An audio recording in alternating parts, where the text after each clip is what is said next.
Uh-oh. I think we're live.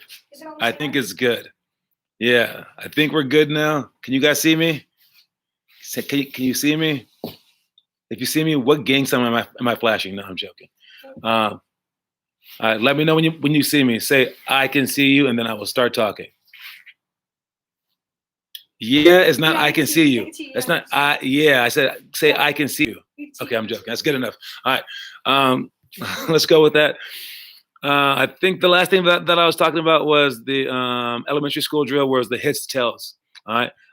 If that wasn't the last thing that you heard, well, you missed a lot. Don't worry about it. But the heads tells game is all about reaction. Make sure that you're not guessing. Make sure that you react. Tell the heads tells game. The next one is for the middle school. I'll try to catch up. I don't know if I can, but for the middle school, the next drill that I went to speak about was the numbered scissor shots, and that's when someone goes between their legs over and over and over again, and then I put up numbers, either 1, 2, 3, 4, or 5, and I'll tell you whether your number's 2 or 4 or whatever. But when I put up your number, that's when you shoot. And for that drill, we want you to have your head up so that you can see what's going on. And it makes dribbling harder. But overall, what it does is it takes the unfamiliar and makes it familiar, and you make dribbling and shooting second nature. All right. Basically, you start dribbling, and it's like you're not even thinking about the dribbling because you're thinking about when your shot's going to be. So then your dribbling becomes even more easy. When you start focusing on your dribbling, then you need to focus on it for games. So we want to make those things second nature. That's what that does. Is Gavin in the comment section? Is Gavin here? Gavin? No. Is Gavin here? I don't know if Gavin's here or not. But tomorrow's Gavin's birthday. And then the week after that is Rella's birthday. So happy birthday to Gavin, and happy birthday upcoming to what is Rella's real name? Gabby. Yes. I forget real names now. Man, it's so hard. All right. But anyways, happy birthday to the upcoming people. For the high school drill, we have, what is it for today? For the high school drill, the drill that I want you guys to think about and focus on and maybe try is the diagonal pro hop. All right. Wow, John. The diagonal pro hop. All right. For the diagonal pro hop, you want to go like from the left hand side, or you can switch sides. But if you start from the left hand side on a fast break from half court, you go toward the right, and then before you get to the right hand lane line, right inside the free throw line, you bounce the ball with 2 feet, and if someone's there trying to change your direction, you bounce over him. You don't jump over him, but you put the ball over his head as you jump from one side to the other, and then you score that shot. It's a very fancy move, but a lot of players try it, and a lot of players aren't good at it. So if you start practicing early, you have a chance to be good at it. And what that does is, as they try to change your direction, they're trying to minimize your aggression. They're trying to slow you down. But when you jump from side to side and still go forward without spinning, without going behind your back, you maintain your aggression.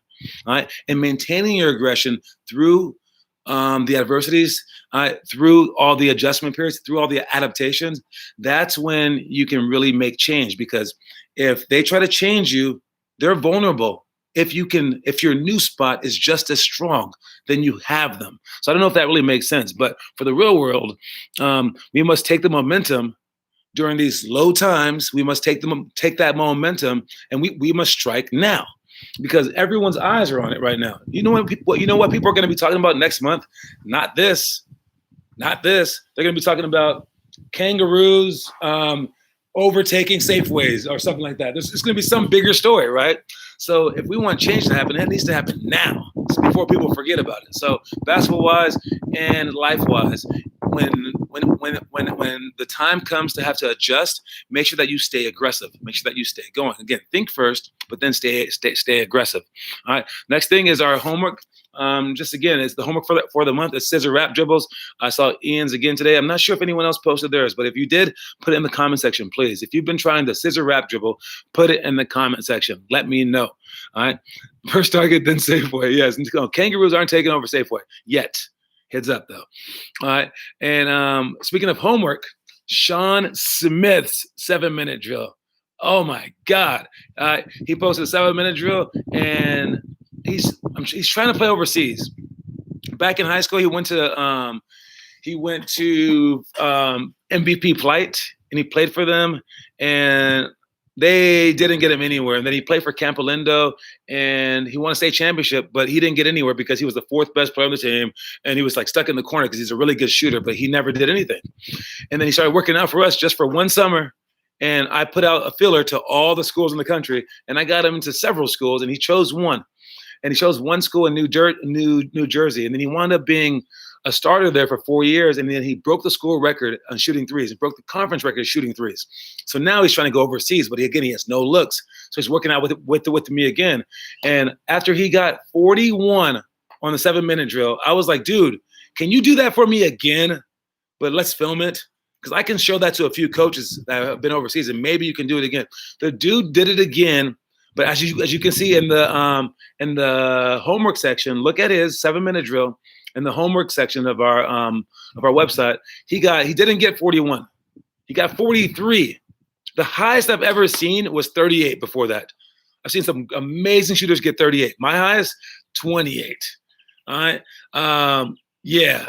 If you guys again could get half that would be amazing. So watch this thing. Try to beat this thing. Try to come in within half. Try to come within a fourth. See if you can get 10. All right. It's a great drill. It's great for cardiovascular as well. So again, something to do. And speaking of accomplishments, we've accomplished things throughout this time. There's already been some legislation passed. Some cops in Berkeley, they were in riot gear, holding people off. But you know what they were doing? They were talking to the people. And the people were like, what are you doing? Why don't you kneel with us? And he goes, no, we can't do that, blah, blah, blah. And they go, why not? He goes, we're already doing a lot. We do this, we do this, we do this. And then they said, oh, we didn't know that. Why don't you tell us? And they say, well, we don't feel like we have to tell everyone. And he goes, well, what else are you guys doing? Why don't you tell other people to do it? And he goes, well, we don't have anything to do with them. But they kept going back and forth. And it was such a cool dialogue. And then he goes, what would kneeling do for you guys? It would say, and then they said, well, it would let us know that you're with us.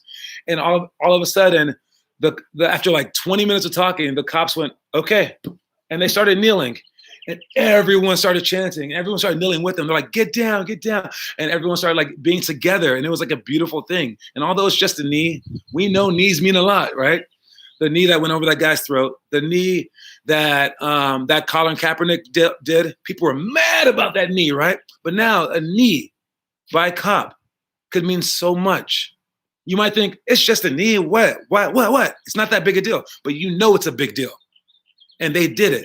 And that's a huge first step in fixing everything. As silly as that little symbol is, it was a huge thing in all 3 different categories. All right. And I think like now is the time to realize the beauty of our world, but let's keep going. Okay. All right. So again, I thought it was a very, very beautiful moment. And next is our challenges section. All right. For the challenges, I want to go to the first grade challenge. The first grade challenge for the day. Again, if you check the page on the first grade section, on today, and you get down to the bottom, if you're a first grader, happen to be, the challenge for today, every day is a different challenge. The challenge for today is to do the 2-minute 2-ball dribbling challenge. And for that one, it's fun. When you go to our website, click on the link in the curriculum section, click on the video link. It gives you a 2-minute video that changes songs every 15 seconds. And it also shows you the dribble to do, whether it be regular, 2 balls, whatever like that. And it changes the song each time. And I made them kind of hip songs, but it's something that you can play over and over and over again. So you can do it more than just 2 minutes a day, but all you have to do is do 2 minutes. I would challenge any one of you guys to do that one today. It's a great workout to do anytime, because if you can dribble the ball, then you can handle a lot of things in basketball, basically. I like to call ball handling skill your gas. Not gas as in like farting or something like that, but gas as in like gas for your car. Because if you can't dribble, you can't move. You must depend on other people. You don't want to be a shooter stuck in the corner. You don't want to be a big man begging for the ball. You want to be the dribbler. You want to be a person who can handle the ball. So if you're not dribbling every single day, nothing else matters. And when you're young, no one's making shots. So being the dribbler is the guy that has the ball all the time. And then you're the person who gets better. All right. So learn to dribble, do our dribbling drill. That's a great challenge for everybody. The movie of the day, again, if you check in the beginning of the book, the movie of the month, it's for the 8th graders.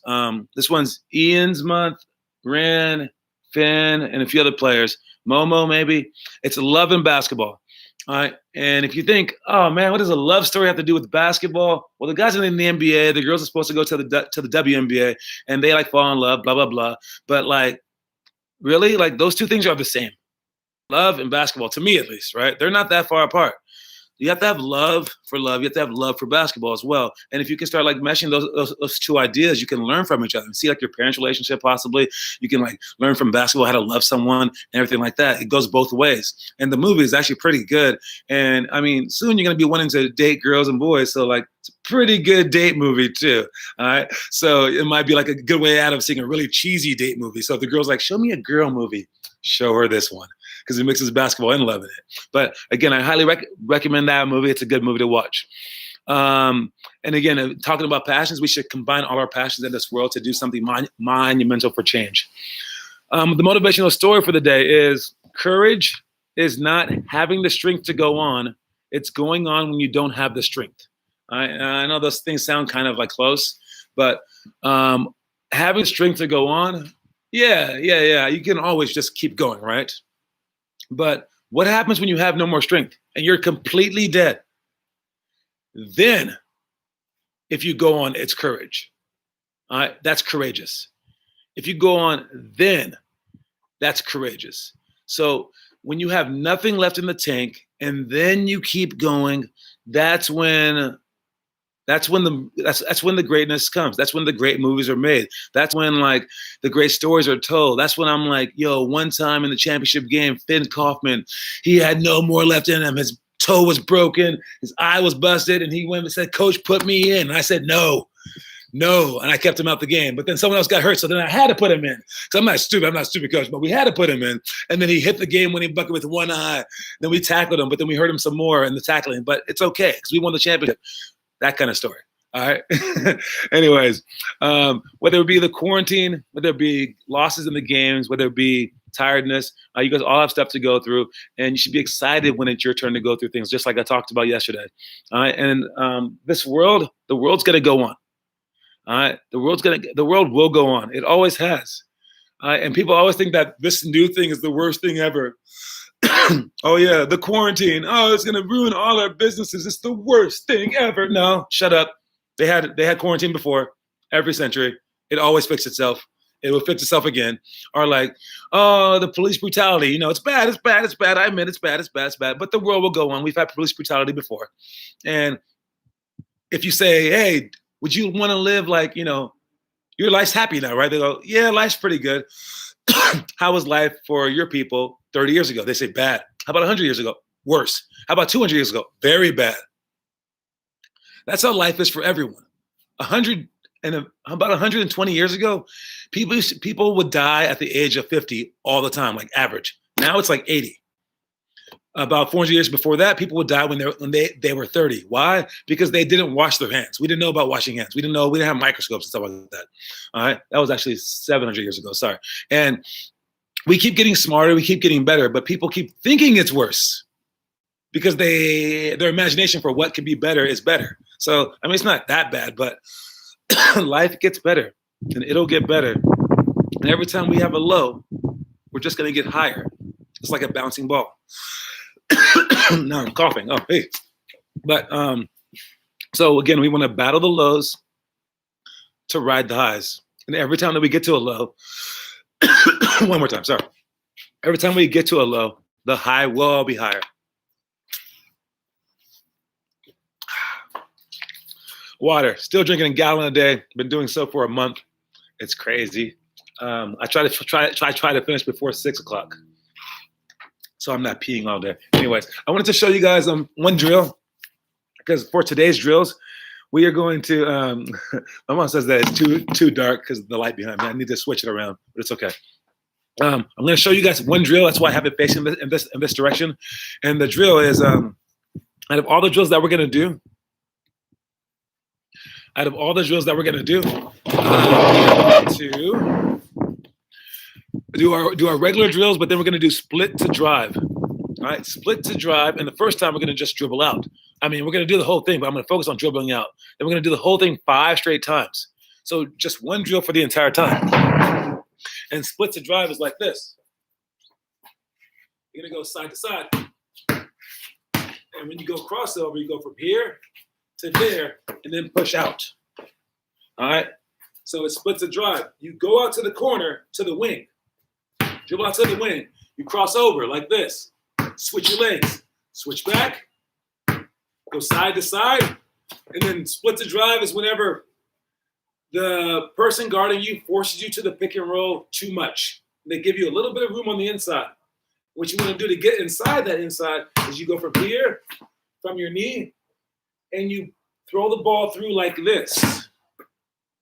All right, and before you catch it, the ball's flying up right here with nothing holding it. This hand and this foot will go and hit it, and then you push out. All right, so it looks like this, total. Here, cross over low, switch your feet, switch them back, go side to side, almost over the pick and roll, and then you go through. I'm gonna do it fast this time. It goes boom, then hit 1, 2. And again, as long as you don't touch the ball before your foot leaves the ground, it's not a travel. All right. And yeah, it was pretty dark today. My apologies. I'll spin it around next time, but I wanted to do something with the basket. We didn't get to that. Don't worry about it. I'll see you guys soon for the Google Meet workout. This is our last one of the week. Make sure that we go hard. Got that, guys? All right. Anyways, great job, great week, and next week, hopefully, I think I'll talk about the NBA opening back up because they have more and more details about that every single day. So it's pretty exciting. So heads up for next week's stuff, and we're still gonna just keep moving and grooving. All right. All right. Let's talk to you guys later. Peace.